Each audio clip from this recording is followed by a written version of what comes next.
Their bravado gone, broken and begging to learn their fate. This is what's become of the widely reviled British ISIS fighters known as the Beatles in captivity in Syria.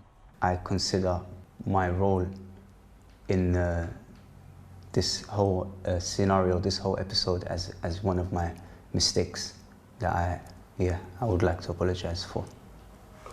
Who would you like to apologise to? Everybody involved, everybody who was affected, directly or indirectly. They're accused of torture in ISIS's network of prison cells, which they deny. But now they do offer a rare confession. They tried to arrange ransoms for some of ISIS's European hostages. I was a fighter, extracting from them email addresses for communications. If it was a proof of life question, something that they would be able to answer. Why did you agree to that role? It just so happened that way. The same as what Alexander just explained.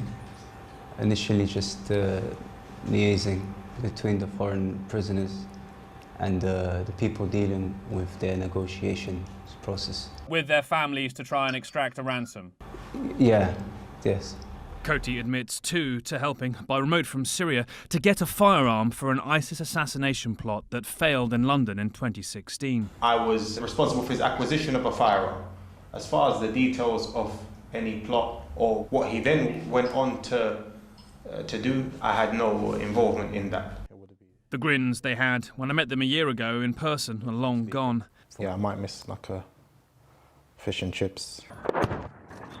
Now ISIS's so-called caliphate has been defeated, they're two of thousands of ISIS prisoners held in northern Syria who don't know what will happen to them. The UK doesn't want them back, so they will stay here or face the death penalty in Iraq or, more likely, in the United States. I don't understand why you're doing this now. Are you trying to avoid being sent to the United States? And if anything, I think that confession will maybe hasten our extradition or rendition to the United States. I don't think this is something that will prevent me from going to the United States at all.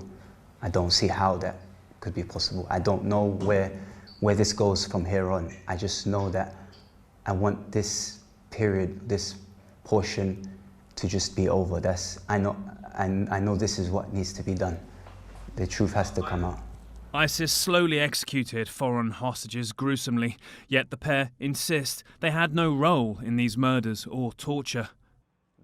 Several former hostages have, however, said they were tortured by British-accented men matching their appearance.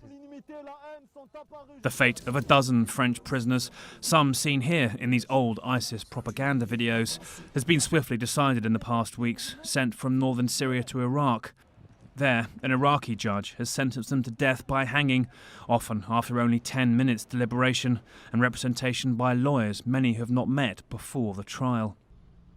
Responding to claims US forces arranged the transfer, a coalition spokesman said US forces have taken custody of a small number of ISIS fighters from the Syrian Democratic Forces for transfer to the government of Iraq, but provided no details. We want to eat McDonald's. American ISIS suspects, like Samantha El-Hassani, have been sent back to the US for trial. But do those left behind, their fate unclear, or possibly with an Iraqi hangman, serve as a deterrent or a sign some nations don't want to finish the task of bringing them to justice?